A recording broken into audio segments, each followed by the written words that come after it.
1958, le Ballon d'Or est français. Il se nomme Raymond Kopa.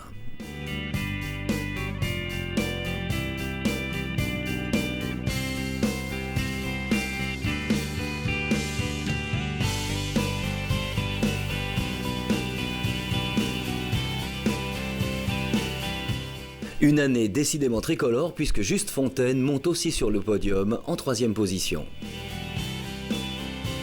Pour la première fois, un Français est élevé au rang de meilleur joueur européen, peut-être mondial.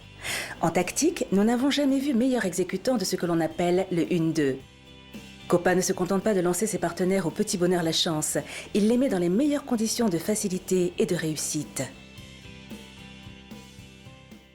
C'est l'année exceptionnelle, c'est ma meilleure année sûrement. Bon, il y a d'abord la 3e place de l'équipe de France. Et le Ballon d'Or, bien sûr.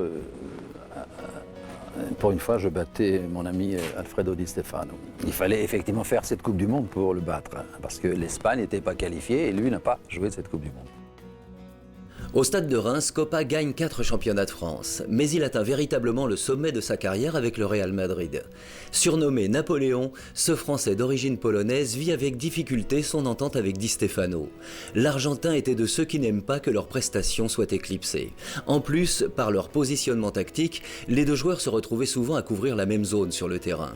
Pourtant, malgré quelques différends, le duo magique écrase les adversaires et offre toujours un superbe spectacle.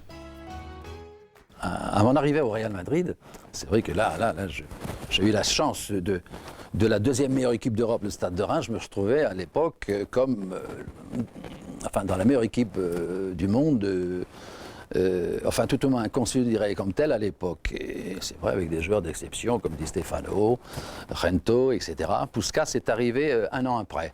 Le Ballon d'Or, il est en évidence, bien sûr, dans ma vitrine. Et c'est vrai que c'est le plus beau trophée.